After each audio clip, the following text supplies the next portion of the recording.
नमस्कार, स्वागत है हमारे इस यूट्यूब चैनल पर। तथा आज हम आपको प्राचीन भारत के महत्वपूर्ण 100 क्वेश्चन करवाएंगे। तथा याद रहे ये हमारा फर्स्ट पार्ट रहेगा। इसके साथ ही हम आपको लगभग 500 क्वेश्चन कराएंगे, लेकिन रोज़ आपके लिए एक पार्ट आएगा। तो इसके अलावा एक पार्ट में हम सब क्वेश्चन करवाएंगे, तो लगभग 5 पार्ट में हम आपको 5 भाग में 500 क्वेश्चन करवा देंगे। तो आज का हमारा ये फर्स्ट पार्ट है। तो चलिए आज से यहीं से शुरू करते हैं हमारे इस पहले क्वेश्चन से। हमारा पहला क्वेश्चन क्या कह रहा है? कह रहा है ऋग्वेद का अंग्रेजी भाषा अनुवाद किसने किया था? तो मैक्स मूलर ने ऋग्वेद का अंग्रेजी भाषा में अनुवाद किया था। ठीक है। अगला है वेद त्रयी में कौन से वेद सम्मिलित हैं? तो वेद त्रयी में जो है 3 वेद सम्मिलित हैं हमारे। प्रमुख रूप से कौन कौन से वेद हैं? तो एक ऋग्वेद है, सामवेद है तथा यजुर्वेद है। तो 3 वेद जो है वेद त्रयी में सम्मिलित है। अगला है ऋग्वेद का उपवेद कौन सा वेद है? तो आयुर्वेद। तो ऋग्वेद का जो उपवेद है आयुर्वेद है। ठीक है। अगला है आयुर्वेद की रचना किसने की थी? तो धन्वंतरी ने किया था। किसने? धन्वंतरी ने किया था आयुर्वेद की रचना। अगला प्रश्न है भारतीय संगीत का जनक किस वेद को माना जाता है? तो भारतीय संगीत का जनक जो है सामवेद को माना जाता है। तो सामवेद में अगर आपसे ऐसा पूछे कि सामवेद में किसका उल्लेख किया गया है, तो मुख्यतः तो संगीत का उल्लेख किया गया है। तथा सामवेद को ही गीतों की पुस्तक भी कहा जाता है। ठीक है। अगला है भारतीय इतिहास को अध्ययन की सुविधा के लिए कितने भागों में बांटा गया है? तो भारतीय इतिहास है अध्ययन की सुविधा के लिए, उनको पढ़ने में आसानी हो, मुख्य रूप से 3 भागों में बांटा गया है। कौन कौन से 3 भाग हैं? 3 भागों में बांटा गया। कौन कौन से 3 भाग हैं? तो प्राचीन भारत के इतिहास, मध्यकालीन भारत का इतिहास तथा आधुनिक भारत का, 3 भागों में इसको बांटा गया है। प्राचीन का मतलब है जो मैं आपको करवा रहा हूँ 100 क्वेश्चन। ठीक है। कि जो मैं आपको 100 क्वेश्चन कर रहा हूँ ये प्राचीन है, जिसमें आपको सिंधु घाटी सभ्यता वैदिक काल आएगा। मध्यकालीन जो आपका जो बीच वाला है, जैसे मुगल आए थे तब ये मध्यकालीन कहलाएगा। फिर आधुनिक है जब गांधी जी युग की शुरुआत होती है, गांधी जी जब हम अंग्रेज हमारे भारत आते हैं, तो ये आधुनिक भारत का इतिहास यहाँ से शुरू होता है। तो इस प्रकार मैंने बता दिया, और सारी चीज़ों को हम डिटेल में पढ़ेंगे। इसके बाद मैं आपको MCQ भी करवाऊंगा। जब ये 500 क्वेश्चन कंप्लीट हो जाएंगे तो आपको MC भी करवाऊंगा आधुनिक भारत के इतिहास का। इसके साथ मैं आपको जियोग्राफी के भी MCQ करवाऊंगा, करंट अफेयर भी लेकर आऊँगा। तो बहुत कुछ कराने वाला हूँ आपके लिए। तो आप लोग इसको सीधा क्या कर लीजिएगा, सब्सक्राइब कर लीजिएगा। ठीक। अगला सबसे पहले इतिहास को 3 भागों में बांटने का श्रेय किसे जाता है? तो मैंने आपको बताया 3 भागों में बांटा गया था इतिहास, लेकिन सबसे पहले इसको किसने बांटा था? तो इसको सबसे पहले बांटा था क्रिस्टोफ सेलियस ने। किसने? क्रिस्टोफ सेलियस ने इसको बांटा था। अगला है इतिहास के पिता के रूप में किसे जाना जाता है? तो हेरोडोटस को जाना जाता है। कौन? हेरोडोटस को जाना जाता है। अगला है हिस्टोरिका नामक पुस्तक किसने लिखी? तो हिस्टोरिका नामक जो पुस्तक है हेरोडोटस ने लिखी थी। किसने? हेरोडोटस ने लिखा था। अगला है प्राचीन भारतीय इतिहास के विषय में जानकारी का मुख्य स्रोत किसे माना जाता है? तो धार्मिक ग्रंथ को माना जाता है। कौन से?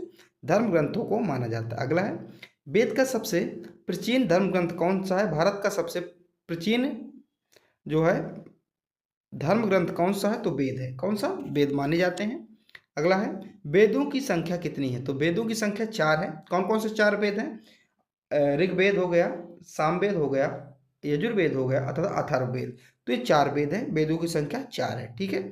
सबसे प्राचीन वेद कौन सा है? तो ऋग्वेद सबसे प्राचीन वेद माना जाता है। बहुत बार पूछा गया है, बहुत जगह पूछा गया है, तो आप लोग इसको याद रखिएगा। अगला है सबसे नवीनतम वेद कौन सा? सबसे प्राचीन ऋग्वेद हो गया, और सबसे नवीनतम यानी कि सबसे नया तो अथर्ववेद है। ठीक है। वेदों का संकलन करता किसे माना जाता है? तो वेद व्यास को माना जाता है। किसे? वेद व्यास को माना जाता है। अगला है वेद व्यास द्वारा रचित 4 वेदों को क्या कहते हैं? तो संहिता कहते हैं। क्या कहते हैं? संहिता। देखिए 4 वेद हैं, उनमें से अगर एक सबको, चारों वेदों को मिला के एक शब्द बोला जाए तो उसे संहिता कहा जाता है। ठीक है। अगला है ऋग्वेद में कितने मंडल और सूक्त हैं? तो 10 मंडल और 128 सूक्त हैं। ये भी जो है पूछा गया प्रश्न है। देखिए GK GS में कहीं से पाबंदी नहीं रहती, कहीं से कुछ भी पूछा जा सकता है। ठीक है। आपको एक टॉपिक दिया जाएगा कि वेद, आपको वेद पढ़ के आना, ये वाला टॉपिक। अब कहाँ से आपसे कौन सा क्वेश्चन पूछ ले ये किसी को कुछ पता नहीं रहता। ठीक है। अगला है ऋग्वेद में संकलित ऋचाओं की संख्या कितनी है? तो 10,462 ऋचाओं की संख्या है। अगला है ऋग्वेद की ऋचाओं को पढ़ने वाले ऋषि को क्या कहते हैं? तो होत्र कहते हैं। क्या कहते हैं? होत्र कहते हैं। अगला है ऋग्वेद के तीसरे मंडल की रचना किसके द्वारा की गई थी? तो विश्वामित्र के द्वारा की गई थी। विश्वामित्र के द्वारा की गई थी, आपको याद रखना है। अगला क्वेश्चन है हमारा 25वां क्वेश्चन। 25वां क्वेश्चन कह रहा है सूर्य देवता को समर्पित गायत्री मंत्र का संबंध ऋग्वेद के किस मंडल में है? तो किस मंडल से है? तो तीसरे मंडल से। तीसरे मंडल से। अगला है ऋग्वेद के कौन से मंडल में सोम देवता का उल्लेख है? तो सोम देवता का उल्लेख 9वें मंडल से, किसमें? 9वें मंडल से। तो हमारा सही उत्तर क्या हो जाएगा? हमारा इसका सही उत्तर हो जाएगा 26वां। अगला है ऋग्वेद के 10वें मंडल में वर्णित पुरुष सूक्त के कितने वर्षों का उल्लेख किया गया है? तो 4 वर्ण। कितने? 4 वर्ण। यहाँ पे वर्षों नहीं होगा, यहाँ पे वर्ण होगा। कितने वर्णों का उल्लेख किया गया? 4 वर्णों का उल्लेख किया गया। कौन कौन से 4 वर्ण हैं? तो देखिए, ब्राह्मण, क्षत्रिय, वैश्य और शूद्र, ये 4 वर्ण हैं। ठीक है। अगला है ऋग्वेद में प्रयुक्त अघन्य शब्द का संबंध किससे? तो गाय से। अघन्य किसे? गाय को कहा गया है। अगला है ऋग्वेद में जब से पवित्र नदी किसे कहा जाता है? सबसे पवित्र नदी किसे माना जाता है? सरस्वती नदी को। किसको? सरस्वती नदी को सबसे पवित्र नदी माना जाता है। बहुत लोग क्या गंगा कह देंगे, लेकिन गंगा नहीं होगा। यहीं से आप एक क्वेश्चन और नोट कर लीजिए, ये पूछा जाता है, आरआरबी एनटीपीसी से पूछा गया प्रश्न है हमारा कि ऋग्वेद में ऐसी कौन सी नदी है जिसका उल्लेख एक बार किया गया है? मात्र एक बार। तो गंगा नदी है। ठीक है। अगला है ऋग्वेद में सर्वाधिक बार किस नदी का वर्णन किया गया? तो सिंधु नदी का। सिंधु नदी का सबसे अधिक बार वर्णन किया गया है। ठीक है। मैं भी आपको जब जियोग्राफी पढ़ाऊंगा तो आपको ये भी बताऊंगा सिंधु नदी कहाँ से निकलती है। ये तिब्बत में एक जगह है, वहीं से सिंधु नदी निकलती है, मानसरोवर से। तो आपको मैं सब सारी चीज़ें क्या है बताऊंगा। ठीक है। अगला है ऋग्वेद में कितने देवी देवताओं का उल्लेख है? तो ऋग्वेद में 33 देवी देवताओं का उल्लेख। कितने? 33। अगला है ऋग्वेद में किसे सर्वमान्य और सबसे सर्वशक्तिशाली देवता माना गया है? तो इंद्र देवता को। किसको? इंद्र देवता को सर्वमान्य और सबसे शक्तिशाली देवता माना गया है। इंद्र देवता को जो है देवताओं का यानी कि देवों का इंद्र यानी कि देवताओं का राजा भी कहा जाता है। अगला है अगला प्रश्न है इंद्र देवता की स्तुति में ऋग्वेद में कितनी ऋचाएं हैं? तो 250 ऋचाएं इसमें पाई जाती हैं। अगला है ऋग्वेद के 7वें मंडल में किस युद्ध का वर्णन किया गया है? तो 10 राज युद्ध का वर्णन किया गया। किसने? 10 राज्य युद्ध का वर्णन किया गया है। अगला है अग्नि देवता के लिए ऋग्वेद में कितनी ऋचाओं का वर्णन किया गया? तो 200 ऋचाओं का वर्णन किया गया। अगला है ऋग्वेद में ऐसी कन्याओं को क्या कहा जाता है जो आजीवन अविवाहित रहती हैं? तो उन्हें अमाजू कहा जाता है। बहुत इंपॉर्टेंट प्रश्न है। उन्हें अमाजू कहा जाता है। जो ऐसी कन्याएं जो क्या होती हैं? हमेशा अविवाहित होती हैं, विवाहित नहीं होती, उन्हें अमाजू कहा जाता है। अगला है यज्ञों के अवसर पर नहीं, अगला ये 37 प्रश्न है हमारा, अस्तोमा सदमया वाक्य कहाँ से लिया गया? तो ऋग्वेद से लिया गया। अगला है यज्ञों के अवसर पर गाई जाने वाली ऋचाओं का वर्णन किस वेद में है? तो सामवेद से। किसमें? सामवेद। अगला है सामवेद के पाठकर्ता को क्या कहते हैं? तो उदाद्र कहते हैं। ठीक है। अगला प्रश्न है सामवेद में कितने सूक्त हैं? तो 1810 सूक्त हैं, यानी कि 1810 सूक्त हैं। अगला है सामवेद का उपवेद कौन सा है? तो गंधर्व वेद जो है सामवेद का उपवेद है। अगला है कौन सा वेद गद्य और पद्य दोनों में है? तो कौन सा वेद है जो ऐसा है जो गद्य में भी है और पद्य में भी, यानी कहानी में भी है और कविता में भी है? तो यजुर्वेद ऐसा है। ठीक है। जिसमें यज्ञ संबंधी कर्मकांड जो बताए गए हैं। ठीक है। अगला प्रश्न है सर्वप्रथम नक्षत्रों का उल्लेख किसमें मिलता है? तो यजुर्वेद में जो है सर्वप्रथम नक्षत्रों का उल्लेख मिलता है। अगला है यजुर्वेद के पाठकर्ता को क्या कहा जाता है? तो अधर्गायु कहा जाता है। अगला है यजुर्वेद में मुख्यतः किस विषय का प्रतिपादन किया गया है? तो कर्मकांड का जो है प्रतिपादन किया गया है। अगला है यजुर्वेद के ब्राह्मण ग्रंथ कौन से हैं? तो तृतीय और शतपथ इसके ब्राह्मण ग्रंथ है। अगला है अंधविश्वासों, जादू टोनों, रोग निवारण और विवाहित आदियों का वर्णन किस वेद में मिलता है? तो अथर्ववेद में ये सब देखने को मिलता है। ये सब सारी चीज़ें क्या पूछी जाती हैं? जैसे मैं आपको बता सामवेद में संगीतों का उल्लेख है, उसी प्रकार अंधविश्वास, जादू टोना, रोग निवारण, विवाह आदि का जो वर्णन है अथर्ववेद में देखने को मिलता है। ठीक है। और अथर्ववेद क्या सबसे नवीनतम वेद है और ऋग्वेद सबसे पुराना वेद है, ये भी आपको याद रखना। अगला है अथर्ववेद की रचना किसने की थी? तो ऋषि अथर्वा ने की थी। किसने? ऋषि अथर्वा ने किया था अथर्ववेद की रचना, और वहीं से इसका नाम अथर्ववेद पड़ गया था। इतना ही आपको याद रखना। अगला है अथर्ववेद का ब्राह्मण वेद कौन सा है? तो गोपद ब्राह्मण। कौन सा? गोपद ब्राह्मण। अगला है अथर्ववेद में कुल कितने मंत्र और पद्य हैं? तो मंत्र कितने हैं? तो 731 मंत्र हैं और पद्य हैं 6000 पद्य हैं। ठीक है। अगला है ऋग्वेद में हस्तलिखित रचनाओं को क्या कहते हैं? तो खिल कहा जाता है। क्या? खिल कहा जाता है। अगला है स्त्री की सर्वाधिक गिरी हुई स्थिति किस संहिता से प्राप्त होती है? तो किस संहिता? तो मैत्रेयनी संहिता से प्राप्त होती है। अगला है स्मृति ग्रंथों में सबसे प्राचीन और प्रमाणिक स्मृति कौन सी मानी जाती है? तो मनुस्मृति मानी जाती है।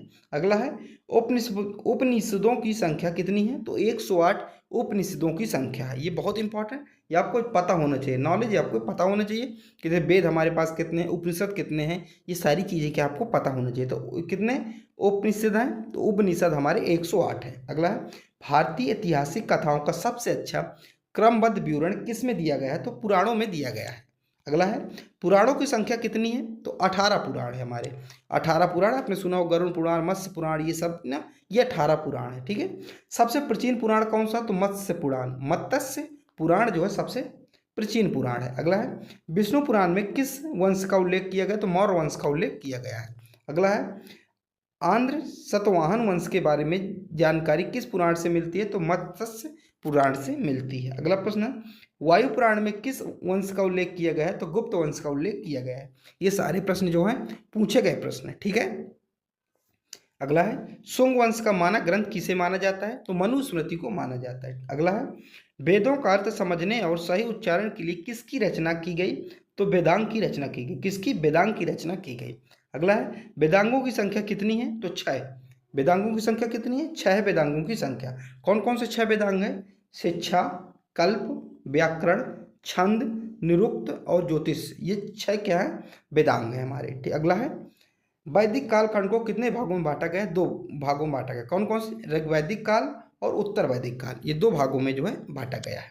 अगला है, ऋग्वैदिक काल का प्रमाणिक कार्यकाल कब से कब तक माना जाता है, तो 1500 से 1000 ईसा पूर्व तक माना जाता है। अगला है, उत्तर वैदिक काल का प्रमाणिक कार्यकाल कब से कब तक माना जाता है, तो 1000 से 600 ईसा पूर्व तक माना जाता है। अगला है, उत्तर वैदिक काल में किन 2 प्रमुख ग्रंथों की रचना की गई, तो रामायण और महाभारत, ये 2 प्रमुख जो ग्रंथ थे इनकी रचना की गई थी उत्तर वैदिक काल में। तो आपसे पूछा जा सकता है, उत्तर वैदिक काल में किन 2 प्रमुख ग्रंथों की रचना की गई, तो रामायण हो गया और महाभारत। ठीक है, अगला है, रामायण की रचना किसके द्वारा की गई, तो महर्षि वाल्मीकि के द्वारा रामायण की रचना की गई।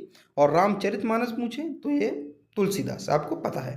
अगला है, महाभारत की रचना किसके द्वारा, तो वेद व्यास के द्वारा महाभारत की रचना की गई। अगला है, कोई वस्तु कितनी पुरानी इसका पता किस विधि से लगाया जाता है, तो कार्बन 14 के द्वारा इस विधि का पता लगाया जाता है। कोई विधि क्या है, वस्तु कितनी पुरानी। अगला है, मनुष्य के विकास की क्रमबद्ध व्याख्या का श्रेय किसे दिया जाता है, तो चार्ल्स डार्विन को दिया जाता है। अगला है, ऑरिजिन ऑफ स्पीसीज पुस्तक के लेखक कौन है, तो बहुत इंपॉर्टेंट पुस्तक है, तो ये पुस्तक के लेखक हैं चार्ल्स डार्विन। अगला है, मनुष्य का वैज्ञानिक नाम क्या है, तो होमो सेपियंस यानी कि ज्ञानी मानव इसका वैज्ञानिक नाम है। ठीक है, अगला है, मनुष्य ने सबसे पहले किस धातु का प्रयोग किया था, तो सबसे पहले जो मनुष्य ने तांबा का प्रयोग किया था। ठीक है, अगला है, मनुष्य ने सर्वप्रथम किस औजार का निर्माण किया सबसे पहले, तो सर्वप्रथम जो औजार था कुल्हाड़ी का निर्माण किया था। मनुष्य ने पहला जानवर कौन सा पाला था, तो कुत्ता पाला था।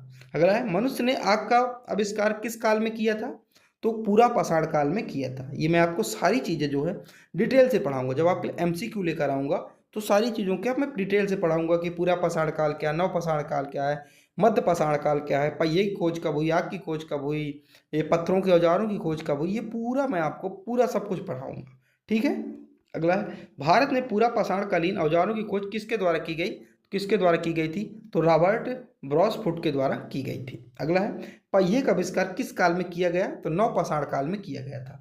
कहाँ, नव पाषाण काल में जो है पहिए का आविष्कार किया गया था। अगला है, भारत की प्रथम ज्ञात सभ्यता कौन सी है, तो हड़प्पा सभ्यता भारत की प्रथम ज्ञात सभ्यता है, ये सिंधु घाटी सभ्यता भी कहा जाता है। अगला है, हड़प्पा सभ्यता की खोज किस वर्ष हुई थी, तो हड़प्पा सभ्यता की खोज 1921 में हुई थी और सर्वप्रथम इसकी खोज की गई, तो किसके द्वारा, तो दयाराम साहनी के द्वारा हड़प्पा सभ्यता की खोज की गई थी। अगला है, हड़प्पा सभ्यता का सर्वाधिक मान्यता प्राप्त काल कौन सा है, तो 2500 ईसा पूर्व से 1750 ईसा पूर्व तक है।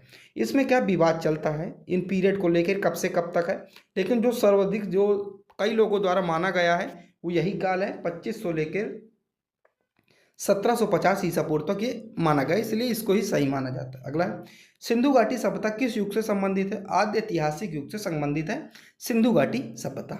ठीक है, यानी कि ऐसी सभ्यता जिसको साक्ष्य मिले लेकिन उसको पढ़ा नहीं जा सकता। अगला है, सिंधु घाटी सभ्यता किस प्रकार की सभ्यता है, तो नगरीय सभ्यता। किस प्रकार की, नगरीय सभ्यता है सिंधु घाटी सभ्यता। अगला है, सिंधु घाटी सभ्यता का सबसे बड़ा स्थल कौन सा, तो मोहनजोदड़ो। मोहनजोदड़ो जो सबसे बड़ा स्थल था। अगला है, मोहनजोदड़ो का शाब्दिक अर्थ क्या होता है, तो मृतकों का टीला इसका शाब्दिक अर्थ होता है। अगला है, मोहनजोदड़ो का खोजकर्ता कौन था? तो किसने मोहनजोदाड़ो की खोज की? तो राखाल दास बनर्जी ने किया था 1922 में। आपको 2 डेट याद रखनी है। 1921 हड़प्पा की खोज किया था दयाराम साहनी के द्वारा, तथा 1922 में राखाल दास बनर्जी के द्वारा मोहनजोदाड़ो की खोज की गई थी।